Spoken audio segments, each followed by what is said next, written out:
Hello everyone, welcome back to our channel Vidyadhari vlogs. ನಾನು ನಿಮ್ಮ ವಿದ್ಯಾ. Friends ಎಲ್ಲ ಹೇಗಿದ್ದೀರಾ? ಎಲ್ಲ ಚೆನ್ನಾಗಿದ್ದೀರಾ ಅಂದ್ಕೊಂಡಿದ್ದೀನಿ. ನಾನು ಅಷ್ಟೇ ತುಂಬಾ ಚೆನ್ನಾಗಿದ್ದೀನಿ. ಆ್ಯಂಡ್ ಇವತ್ತು ಸೆಕೆಂಡ್ ಸ್ಯಾಟರ್ಡೇ ಆಗಿದ್ದರಿಂದ ರಾಜುಗೆ ರಜಾ ಇತ್ತು. ಅದಕ್ಕೆ ಬೆಳಗ್ಗೆನೇ ಮಗನ ಜೊತೆಯಲ್ಲಿ ಆಟ ಆಡ್ತಾ ಇದ್ದಾರೆ. ಆಮೇಲೆ ಚಿನ್ನು ಬಂದ, ಅವನು ಅಣ್ಣ ತಮ್ಮ ಇಬ್ಬರು ಸೇರಿಕೊಂಡು ಆಟ ಆಡ್ತಾ ಇದ್ದಾರೆ. ಗುಡ್ ಮಾರ್ನಿಂಗು, ಹಾಯ್ ಬಾಯ್ ಅಂತ ಹೇಳಿಕೊಂಡು. ಸೊ ಇವತ್ತು ಸೆಕೆಂಡ್ ಸ್ಯಾಟರ್ಡೇ ರಜಾ ಇತ್ತಲ್ವಾ, ಅದಕ್ಕೆ ಕೆಲಸಗಳೆಲ್ಲನೂ ಸ್ವಲ್ಪ ಒಂದು half an hour 1 hour late ಆಗುತ್ತೆ. ಯಾಕಂದರೆ ಎದ್ದೊಳೋದು ಅಷ್ಟೇ ಲೇಟ್ ಆಗೋದ್ರಿಂದ. ಆ್ಯಂಡ್ ಈ ವ್ಲಾಗ್ ಬಂದು ಸ್ವಲ್ಪ ಲೇಟ್ ಆಗ್ಬೋದು ಅಪ್ಲೋಡ್ ಆಗೋಕ್ಕೆ, ಪ್ಲೀಸ್ ಅಡ್ಜಸ್ಟ್ ಮಾಡ್ಕೊಳ್ಳಿ. ಆ್ಯಂಡ್ ನಾನಿಲ್ಲಿ ಟಿಫನ್ಗೆ ರೆಡಿ ಮಾಡ್ತಾ ಇರಬೇಕಾದ್ರೆ ಯಾವಾಗ ಟೊಮೊಟೊ ಕಟ್ ಮಾಡಿದ್ರು ಸನಿಗಂತೂ ಟೊಮೊಟೊ ಅಂದರೆ ತುಂಬ ಇಷ್ಟ. ಅದಕ್ಕೆ ಬಂದು ಈಸ್ಕೊಂಡು ತಿಂತಾ ಇರ್ತಾನೆ. ನನಗೂ ಅಭ್ಯಾಸ ಆಗಿಬಿಟ್ಟಿದೆ ಕಟ್ ಮಾಡೋವಾಗೆಲ್ಲ ಅವನಿಗೆ ಕೊಡೋದು. ಇಲ್ಲಿ ನಾನು ಬಂದು ಒಗ್ಗರಣೆ ಕೊಟ್ಟು ಈರುಳ್ಳಿನ ಸ್ವಲ್ಪ ಬೇಯಕ್ಕಿಟ್ಟಿದ್ದೀನಿ. ನಾನಿಲ್ಲಿ ಪೂರಿ ಮತ್ತು ಹೆಸರು ಬೇಳೆ ಕರಿ ಥರ ಮಾಡ್ತಾಯಿದ್ದೀನಿ. ಪೂರಿಗೆ ತುಂಬ ಚೆನ್ನಾಗಿರುತ್ತೆ ಟೇಸ್ಟಿಯಾಗಿ. ಆ್ಯಂಡ್ ಅದಕ್ಕೆ ಇಲ್ಲಿ ಈರುಳ್ಳಿ ಬೆಂದಿದ ತಕ್ಷಣ ಟೊಮೊಟೊನ ಹಾಕ್ತಾಯಿದ್ದೀನಿ. ಸೊ ಅದೆಲ್ಲ ಸ್ವಲ್ಪ ಮೆತ್ತಗಾದ್ಮೇಲೆ ನೈಟೇ ನೆನೆಸಿಕೊಂಡಿರೋ ಹೆಸರು ಕಾಳನ್ನ ಹಾಕ್ಬಿಟ್ಟು ಸ್ವಲ್ಪ ಉಪ್ಪು ಅರಿಶಿನ ಹಾಕಿಬಿಟ್ಟು ಬೇಯೋಕ್ಕಿಡಬೇಕು. ಅಷ್ಟರಲ್ಲಿ ಪೂರಿಗೆ ಹಿಟ್ಟನ್ನು ರೆಡಿ ಮಾಡ್ಕೋತಾ ಇದ್ದೀನಿ. ಫಸ್ಟ್ ಎಣ್ಣೆ ಸ್ವಲ್ಪ ಸಾಲ್ಟ್ ಎಲ್ಲ ಹಾಕಿಬಿಟ್ಟು ಚೆನ್ನಾಗಿ ಮಿಕ್ಸ್ ಮಾಡಿ ಆಮೇಲೆ ನೀರು ಹಾಕಿ ಕಲಸಿ ಪಕ್ಕಕ್ಕೆ ಇಟ್ಬಿಟ್ಟು, ಅಷ್ಟರಲ್ಲಿ ಹೆಸರು ಬೇಳೆ ಅಂತೂ ಸ್ವಲ್ಪ ಬೆಂದಿತ್ತಲ್ವ, ಅದಕ್ಕೆ ಒಂದು ಸ್ವಲ್ಪ ಖಾರ, ಸ್ವಲ್ಪ ಮೆಣಸಿನ ಪುಡಿ, ಆಮೇಲೆ ಸ್ವಲ್ಪ ಧನಿಯಾ ಪುಡಿ ಎಲ್ಲ ಹಾಕಿಬಿಟ್ಟು ಅದಕ್ಕೆ ಬೇಕಾದಷ್ಟು ಸಾಲ್ಟ್ ಕೂಡ ಹಾಕ್ಕೊಂಬಿಟ್ಟು ನಾನಿಲ್ಲಿ ಸ್ವಲ್ಪ ಹೊತ್ತು ಬಿಟ್ಟು ಆಫ್ ಮಾಡ್ತಾಯಿದ್ದೀನಿ. ಅದು ನೆಂದಿರೋದ್ರಿಂದ ಖಾರ ಸ್ಮೆಲ್ಲೆಲ್ಲ ಹೋಗೋ ಗಂಟ ಇದ್ದರೆ ಸಾಕು. ಆಮೇಲೆ ಇನ್ನೊಂದು ಕಡೆ ಎಣ್ಣೆನ ಇಕ್ಬಿಟ್ಟು ನಾನಿಲ್ಲಿ ಪೂರಿನ ಮಾಡ್ತಾಯಿದ್ದೀನಿ. ಆಲ್ಮೋಸ್ಟ್ ಇವತ್ತು ಹಾಫ್ ಆನ್ ಅವರ್ ಲೇಟ್ ಆಗಿಬಿಟ್ಟಿತ್ತು. Already time 10:15 I think so. ಇಲ್ಲಂತೂ ಪೂರಿ ಮಾಡ್ತಾಯಿದ್ದೀನಿ ನಾನು. ಅದಕ್ಕೋಸ್ಕರ ಸ್ವಲ್ಪ ಬೇಗ ಏನಪ್ಪ ಅಂತಂದರೆ ಫಸ್ಟ್ ಮಕ್ಳಿಗೆ ಇಟ್ಕೊಟ್ಬಿಡೋಣ ಅನ್ನೋ ಪ್ಲ್ಯಾನ್ ಮೇಲೆ ಒಂದು ಸ್ವಲ್ಪ ಚೆನ್ನಾಗಿ, ಅಂದರೆ ಅವ್ರಿಗೆ ನಮ್ಗೆ ಹೆಂಗಿದ್ರೂ ಪರವಾಗಿಲ್ಲ, ಬಟ್ ಅವ್ರಿಗೆ ಸ್ವಲ್ಪ ತಣ್ಣಗಾಗಬೇಕಲ್ಲ, ಅದಕ್ಕೆ ಇಲ್ಲಿ ಪ್ಲೇಟ್ಸಲ್ಲಿ ಸಪ್ರೇಟ್ ಇಕ್ಬಿಟ್ಟಿದ್ದೀನಿ, ಇಬ್ಬರಿಗೂ ಒಂದೊಂದು ಪ್ಲೇಟಲ್ಲಿ. ಸನಿಗೇನಪ್ಪ ಅಂತಂದರೆ ನಾನು ಬೇರೆ ಐಟಮ್ ಅಂದರೆ ನಾನೇ ತಿನ್ನಿಸ್ತೀನಿ. ಈ ದೋಸೆ, ಚಪಾತಿ, ಪೂರಿ ಅಂತಂದರೆ ನೋಡಿ ಅವ್ನಿಗೆ ಎಕ್ಸೈಟ್ಮೆಂಟ್ ನೋಡಿ ಹೇಗೆ ಡ್ಯಾನ್ಸ್ ಮಾಡ್ತಾ ಇದ್ದಾನೆ ಅಂತ. ಅಂದರೆ ಅವ್ರ ಅನ್ನ ಜೊತೇಲಿ ಕುತ್ಕೊಂಡು ತಿನ್ನೋದು ಅವ್ನಿಗೆ ತುಂಬ ಇಷ್ಟ. ಅದೇ ಒಂದು ಎಕ್ಸೈಟ್ಮೆಂಟ್ ಅವನಿಗೆ. ನೋಡಿ ಈ ಥರ ಇಟ್ಕೊಟ್ಬಿಟ್ರೆ ದೊಡ್ಡವನು ತಿನ್ನೋದನ್ನ ನೋಡಿಕೊಂಡು ಚಿಕ್ಕವನು ಕೂಡ ತಿಂತಾನೆ. ಇನ್ನು ನಮ್ಮದು ಬ್ರೇಕ್ಫಾಸ್ಟ್ ಎಲ್ಲ ಮುಗಿದೋದ್ಮೇಲೆ ಪಾತ್ರೆ ಎಲ್ಲನೂ ತೊಳೆದ್ಬಿಟ್ಟು, ಇಲ್ಲಿ ನಾಳೆ ಸಂಡೇ ಆಗಿರೋದ್ರಿಂದ ಎಲ್ಲರೂ ಮನೇಲೇ ಇರ್ತಾರಲ್ವ, ಅದಕ್ಕೆ ದೋಸೆಗಂತೂ ನೆನೆಸಿಕ್ಬಿಟ್ಟಿದ್ದೀನಿ.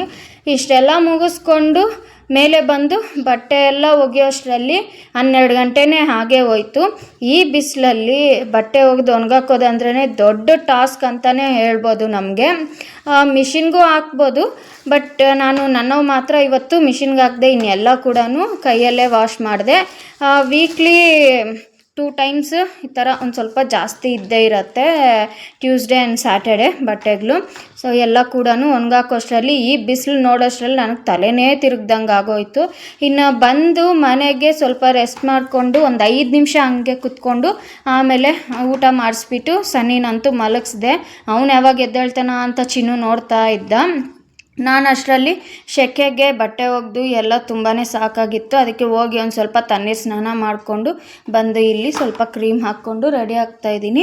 ರೆಡಿ ಅಂದರೆ ಆಚೆ ಎಲ್ಲೂ ಹೋಗೋದಿಲ್ಲ, ಬಟ್ ಸ್ನಾನ ಮಾಡ್ಕೊಂಬಂದಮೇಲೆ ಬೊಟ್ಟಿಟ್ಕೊಳ್ಳೋದು ಎಲ್ಲ ರೆಗ್ಯುಲರ್ ಕೆಲಸ ಅಲ್ವಾ. ಸೊ ಅದೇ ಕೆಲಸನ ನಾನು ಇಲ್ಲಿ ಮಾಡ್ತಾಯಿದ್ದೀನಿ.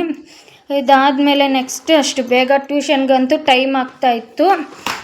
ನಮ್ಮ ಚಿನ್ನು ಜೊತೇಲಿ ಈ ನಡುವೆ ಸನಿ ಕೂಡ ಹೋಗ್ತಾ ಇದ್ದಾನೆ. 1-2 ದಿನ ಕುತ್ಕೊಂಬರಲಿ ಅಂತ ಟ್ಯೂಷನ್ಗೆ ಹೋಗ್ತಾ ಇದ್ದಿದ್ದು. ಸರಿ ಅವನ್ನ ಎಬ್ಬರ್ಸೋಣ ಅಂತ ಅಂದ್ಕೊಂಡೆ, ಬಟ್ ಇನ್ನೂ ಒಂದು ಅರ್ಧ ಗಂಟೆ ಟೈಮ್ ಇತ್ತು. ಇನ್ನು ಮಧ್ಯಾಹ್ನ ಊಟ ಮಾಡಿದ್ದು ಪಾತ್ರೆಗಳೆಲ್ಲನೂ ಬಿದ್ದಿರುತ್ತಲ್ವ, ಅವನ್ನ ವಾಶ್ ಮಾಡಿ ಇಟ್ಬಿಡೋಣ, ಆಮೇಲೆ ಹಾಲು ಕಾಯಿಸಿ ಕೊಟ್ಟು ಕಳಿಸಿದ್ರೆ ಸರಿಯಾಗುತ್ತೆ ಅಂದ್ಬಿಟ್ಟು ಪಾತ್ರೆನ ತೊಳಿತಾ ಇದ್ದೀನಿ. ಇದು ಈ ಸೆಕೆಯಲ್ಲಿ ಅಂತೂ ಎಷ್ಟು ಸಾರಿ ತಣ್ಣೀರಲ್ಲಿ ಮುಖ ತೊಳ್ಕೊಂಡ್ರೂ ಆಗೋದೇ ಇಲ್ಲ. ಸೆಕೆ ಸೋರ್ತಾನೆ ಇರ್ತೈತೆ ಮಾಡೋ ಕೆಲಸಕ್ಕೆ. ಬಟ್ ನಮ್ಮ ಬಾಡಿ ಹೀಟ್ ಆಗದಿದ್ದಂಗೆ ಕೋಲ್ಡ್ ಐಟಮ್ ತಿನ್ಕೊಂಡು ನೋಡ್ಕೊಬೇಕು ಅಷ್ಟೇ. ನಾನು ಒಂದು ಸ್ವಲ್ಪ ಹೆಲ್ತ್ ಬಗ್ಗೆ ಕೇರ್ ತೊಗೊಬೇಕು. ಯಾಕಂದರೆ ನನಗೆ ಹೆವಿ ಹೀಟ್ ಆಗಿಬಿಡುತ್ತೆ ಬಾಡಿಗೆ ಇಮಿಡಿಯೇಟಾಗಿ.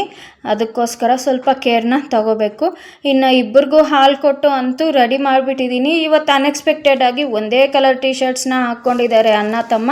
ಇನ್ನು ಅವನು ನೆನ್ನೆಯಿಂದ ಹೋಗ್ತಾ ಇದ್ದಿದ್ದ ಕಾರಣ ದೊಡ್ಡವನೇನು ಮಾಡ್ದ, ಅವನಿಗೊಂದು ಬುಕ್ಕು ಪೆನ್ಸಿಲ್ ಎಲ್ಲ ಕೂಡ ಲಾಸ್ಟ್ ವಿಡಿಯೋದಲ್ಲಿ ಹೇಳಿದ್ದು ಹಾಗೆ ಅವ್ನ ಬ್ಯಾಗ್ ಅಂತೂ ರೆಡಿ ಮಾಡಿದ್ದಾನೆ. ಇನ್ನು ಒಂದೇ ಥರ ಡ್ರೆಸ್ ಹಾಕ್ಕೊಂಡು ಒಂದೇ ಕಡೆ ಹೋಗ್ತಾ ಇರೋದು ಅವ್ರಿಗೊಂಥರ ಖುಷಿಯಾಗಿಬಿಟ್ಟಿದೆ. ಅದಕ್ಕೆ ತುಂಬ ಪೋಸ್ಗಳನ್ನ ಕೊಡ್ತಾ ಇದ್ದಾರೆ ಇಬ್ಬರೂ.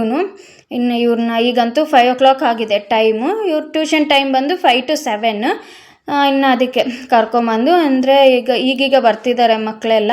ನೋಡಿ ಅವ್ನಿಗೆ ಭಯ ಅನ್ನೋದೇ ಇಲ್ಲ. ಸನ್ನಿಗೆ ಎಷ್ಟು ಚೆನ್ನಾಗಿ ಹೋಗಿ ಕುತ್ಕೋತಾನೆ, ಮಾಡ್ತಾನೆ, ಅವ್ನಿಗೇನು ಬೇಕು ಗೀಚ್ಕೊತಾನೆ, ಬರೀತಾನೆ. ಆ ಕಡೆ ಈ ಕಡೆ ಮಕ್ಕಳನ್ನ ನೋಡಿಕೊಂಡು, ಅಂದರೆ ಮಕ್ಕಳಿದ್ರೇ ಒಂಥರ ಖುಷಿ, ಚೆನ್ನಾಗಿರತ್ತಲ್ವ. ಸೊ ಅದಕ್ಕೆ ಇನ್ನು ನಾನಂತೂ ಬಿಟ್ಬಿಟ್ಟು ವಾಪಸ್ ಬಂದು ಮನೆ ಮೇಲೆ ಬೆಳಗ್ಗೆ ಒಗೆದಾಕಿರೋ ಬಟ್ಟೆಗಳನ್ನೆಲ್ಲ ಎತ್ಕೊಂಡು ಹೋಗೋಣ ಅಂತ ಬಂದೆ. ಕ್ಲೈಮೇಟ್ ಅಂತೂ ಸ್ವಲ್ಪ ತಣ್ಣಗಾಗಿದೆ. ಸಾಯಂಕಾಲದ ಹೊತ್ತು ಆ ಕ್ಲೈಮೇಟ್ ನೋಡೋಕ್ಕೆ ಒಂಥರ ಚೆನ್ನಾಗಿರತ್ತೆ. ನಮ್ಮ ಮನೆ ಸುತ್ತಮುತ್ತ ಎಲ್ಲ ನೋಡಿ ತೋಟಗಳಾಗಿರ್ಬೋದು, ಮೇಕೆಗಳು, ಈ ಥರ ಗಿಡ ಮರಗಳೆಲ್ಲನೂ ಕ್ಲೈಮೇಟ್ ತುಂಬ ಒಂದು ಸ್ವಲ್ಪ ತಣ್ಣಗೆ ಚೆನ್ನಾಗಿರುತ್ತೆ. ಮೇಲೆಗಡೆ ಮನೇಲಿ ಮಾತ್ರ ಬಿಸಿನೇ ಆಗೇ ಇರುತ್ತೆ. ಇನ್ನು ಅವರು ಟ್ಯೂಷನಿಂದ ಬರೋ ಟೈಮ್ ಆಗೋಷ್ಟರಲ್ಲಿ ಸ್ವಲ್ಪ ಬಟ್ಟೆ ಎಲ್ಲ ಮಡ್ಚಿಟ್ಬಿಡೋಣ ಅಂತ ನಾನು ಇಲ್ಲಿ ಸ್ವಲ್ಪ ಫಾಸ್ಟಾಗೆ ಮಡ್ಚಿಟ್ಕೋತಾ ಇದ್ದೀನಿ. ಆಮೇಲೆ ಬೇಕಾದರೆ ಅಡುಗೆ ಮಾಡ್ಕೋಬೋದು ಅಂತ. ಇನ್ನು ನಾನು ಹೋಗಿ ನೋಡೋಷ್ಟರಲ್ಲಿ ಅವ್ರನ್ನ ಗೇಮ್ ಅಂತೂ ಆಡಿಸ್ತಾ ಇದ್ರು ಮಕ್ಕಳನ್ನ ಟೀಚರು. ಸೊ ಹಾಲಿಡೇಸ್ ಇರೋದ್ರಿಂದ ಜಾಸ್ತಿ ವರ್ಕ್ ಇರಲ್ಲ ಅಂದ್ಬಿಟ್ಟು ಸ್ವಲ್ಪ ಹೊತ್ತು ಓದಿಸ್ಬಿಟ್ಟು ಮಿಕ್ಕಿದ್ದು ಗೇಮ್ಸ್ ಎಲ್ಲನೂ ಆಡಿಸ್ತಾಯಿದ್ರು. ನಮ್ಮನಂತೂ ತುಂಬಾ ಎಂಜಾಯ್ ಮಾಡ್ತಿದ್ದಾನೆ ಫ್ರೆಂಡ್ಸ್. ನಾನು ಏನಪ್ಪ ಅಂತಂದರೆ ಈಗ ಈ ಮಕ್ಕಳ ಜೊತೆ ಅಭ್ಯಾಸ ಆದರೆ ನಾಳೆ ನೆಕ್ಸ್ಟ್ ಇಯರ್ ಹಾಗೆ ಸ್ಕೂಲ್ಗೆ ಹಾಕಿದ್ರೂ ಚೆನ್ನಾಗಿರುತ್ತೆ, ಕಾಟ ಕೊಡೋಲ್ಲ ಜಾಸ್ತಿ ಅನ್ನೋ ಒಂದು ಉದ್ದೇಶದಿಂದ ಕಳಿಸ್ತಾ ಇದ್ದೀನಿ. ಬಟ್ ಅವನು ಅಳ್ತಾ ಇಲ್ಲ, ತುಂಬ ಚೆನ್ನಾಗಿ ಎಂಜಾಯ್ ಮಾಡ್ತಿದ್ದಾನೆ. ಇದು ಇವತ್ತಿನ ಸ್ಯಾಟರ್ಡೆ ವ್ಲಾಗ್. ಸೊ ನಿಮಗೆ ಇಷ್ಟ ಆಗಿದೆ ಅಂತಲೇ ಅಂದ್ಕೊಂಡಿದ್ದೀನಿ ಫ್ರೆಂಡ್ಸ್. ಇದು ಮಾರ್ನಿಂಗ್ ಇಂದನೂ ಈವ್ನಿಂಗ್ವರೆಗೂ ಆಲ್ಮೋಸ್ಟ್ ಈ ವ್ಲಾಗ್ ಬಂದು. ಇನ್ನು ಟ್ಯೂಷನಿಂದ ಅಂತೂ ನಾನು ಕರ್ಕೊಂಡು ಹೋಗ್ತಾ ಇದ್ದೀನಿ ಮನೆಗೆ. ಇನ್ನು ಹೋಗಿ ಊಟ ಮಾಡಿಸಿ ಸ್ವಲ್ಪ ಆಟ ಆಡಿಸ್ಕೊಂಡು ಆಮೇಲೆ ಮಲಗಿಸ್ಬೇಕು. ಸೊ ಫ್ರೆಂಡ್ಸ್, ಇದು ಇವತ್ತಿನ ವ್ಲಾಗ್. ಇಷ್ಟ ಆಗಿದರೆ ದಯವಿಟ್ಟು ಲೈಕ್ ಮಾಡಿ, ಶೇರ್ ಮಾಡಿ, ನಿಮ್ಮ ಅನಿಸಿಕೆಗಳನ್ನ ನನಗೆ ಕಾಮೆಂಟ್ಸ್ ಮಾಡಿ ಆ್ಯಂಡ್ ನನಗೆ ಇದೇ ಥರ ಸಪೋರ್ಟ್ ಮಾಡಿ ಅಂತ ಕೇಳ್ಕೊಳ್ತಾ, see you in the next video friends. Thank you for watching. Bye bye.